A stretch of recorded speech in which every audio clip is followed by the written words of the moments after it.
Yes. How are you today? I am Dr. Marva Herring right here in Washington, D.C. I am talking to you as humming along with Dr. Herring as I keep you updated and posted about my situation here in Washington, D.C. as a general dentist. I am greatly discriminated against by the mayor, by Delegate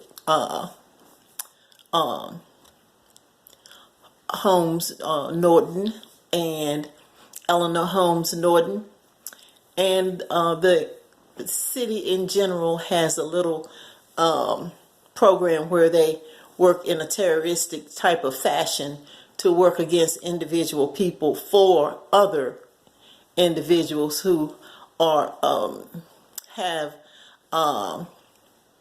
hate tactics and commit hate crimes against other people. So for me, it is like working around a terrorist type of individuals. I'm a veteran of the United States Army as well as the United States Air Force. So I have spent a lot of time working to protect DC in general as an Air National Guard member. But these particular individuals, namely Cheryl Lee, Daryl Edwards, lady, I guess she calls herself a judge.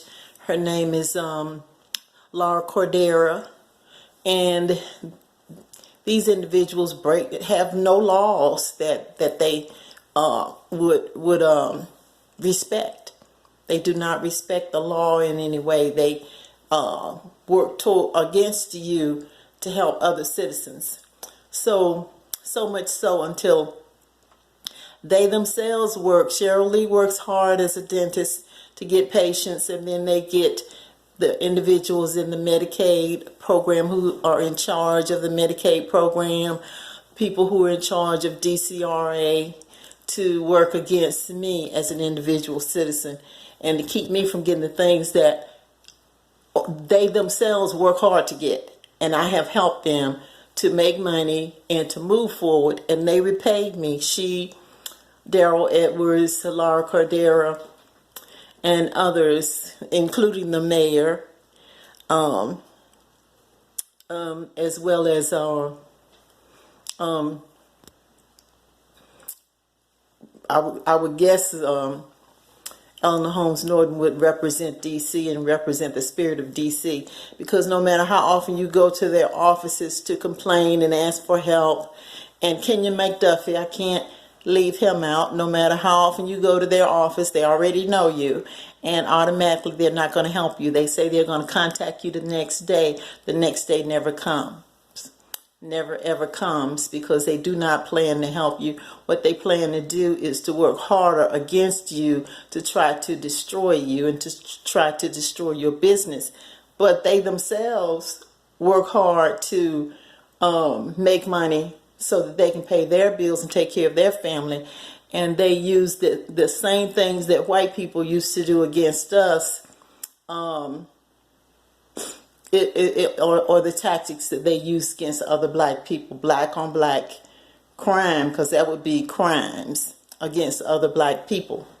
So much so, like Mr. John Singleton was saying, who recently passed away, unfortunately, he was saying how white people will work hard against you, steal your ideas in the movie industry and other industries. Not all white people. I didn't say all white people. So please do not, when I talk, only reference the fact that you, as well as I know of people who act in the manner that I'm talking about, wherein they try to make sure that they starve you out and you cannot move forward. You cannot become successful in the same arena that they're successful in. And they'll use you, like Cheryl Lee used me and refused to pay me. But I made her millions of dollars and moved her forward in ways she never had success before. So what I'm saying to you is these individuals are individuals who stand up and try to be leaders. Like I said, I'm talking about the mayor. I'm talking about Eleanor Holmes Norton, I guess she's whatever she does represent to represent DC. I think that they're not good representations for DC because you cannot commit crimes and discriminate against other people and consider yourself a representative of the District of Columbia. So I put myself forward as a representative of the District of Columbia as far as being the first governor, self-appointed governor of the District of Columbia, because the District of Columbia will never move forward as long as there are people who are running the city in terroristic fashion and trying to hide it. So I'm publicizing and I'm putting it out there so people will know, and I'm getting my followers from my radio show, Humming Along with Dr. Herring. I'm calling on my followers to pay attention and to start helping me by contacting these individuals. And if you contact them, that's when they'll start doing something positive, because each and every day they do stuff negatively for me. Each and every day they make new rules for Medicaid so that I cannot get paid.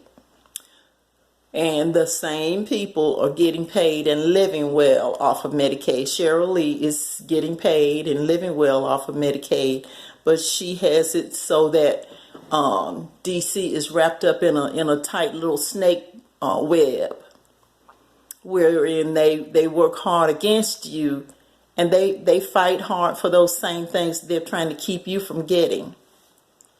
So that just shows you how people will use tactics that are incriminating, discriminating, and just outright humiliating to themselves, and hoping that it'll humiliate you. It doesn't humiliate me to tell America what the ruling government, supposed government of the District of Columbia is like. And I'll be posting information so you can see the facts of what I'm talking about.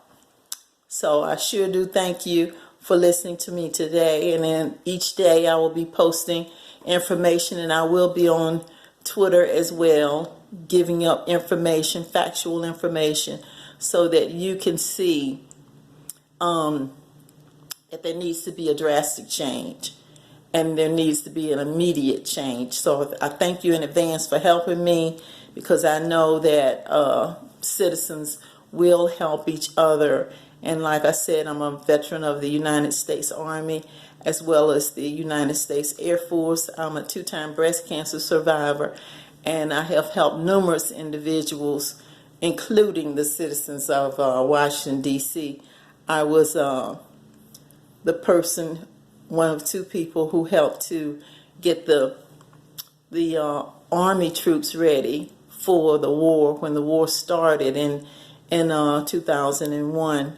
And I know the war for America, the war started in 2002, but for the military it started in 2001, as I spent my Christmas and my Thanksgiving holidays doing dental exams so that we could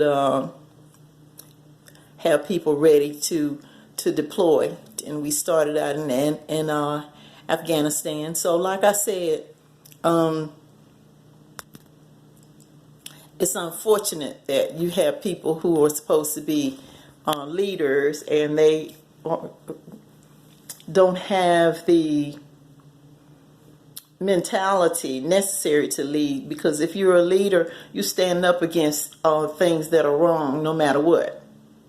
And if you don't stand up against them, and worse yet, if you participate in those things, why be a leader? Why just not stay home? Because that's what terrorists do. They come right out. They know they're not going to participate in a positive way, and then they get right out there and try to destroy as many people as they can. And we become the source of their hate. So same thing with the way the mayor runs the city. Same thing with the way Eleanor Holmes Norton runs the city and of D.C. I can see why it's still just the district rather than given more consideration, because they don't stand up as leaders. They just do little terrorist types of tactics that are designed to put fear in people, so that people will work against you and get in alignment with them to try and destroy me in particular, and other women and other people. And I know these are black people, and I do know I'm black. I'm aware that I'm black. I've been black for quite a while, in fact, the entirety of my life, and I'm comfortable being black, and I am happy to identify as a black woman and as a black citizen. So I ask you to identify with me and start following me and listening to me. And like I said, it's kind of hard for people to really identify and acknowledge what is actually going on. But once you see the facts and you hear the actual story, then you'll say, well, that's a strong lady, but why should she have to go through those things when the citizens and the leaders of DC try to exemplify? And one of the things that the mayor said was that she brings out the fact that, and I think Kenya McDuffie says that too. And this is not truthful in that these are not their actions of inclusion, unless they're saying they include people who work in covert manners against individual citizens. So to me, when you get citizens to work against other citizens, then that's a terrorist tactic, because you're putting fear in the citizens who do not cooperate with the coercive tactics that are used to destroy another individual.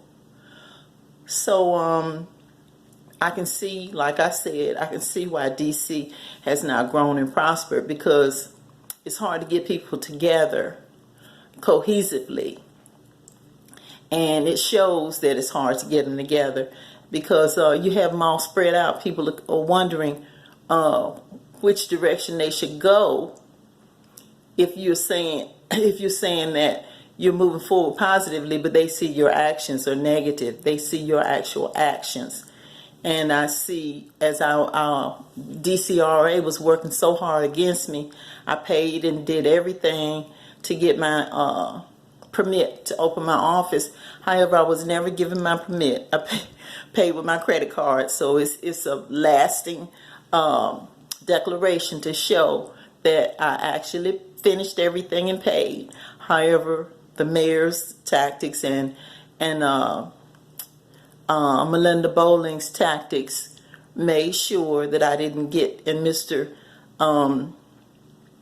Reese's tactics. And as I give another update tomorrow, I'll start giving out the other individuals' names, because I do have their names and their letters, and so you can actually see. And I was shocked when the mayor fired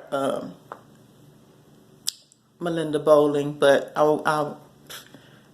was wondering, why would you fire Melinda Bowling when her tactics are identical to what she's been taught to do by the mayor?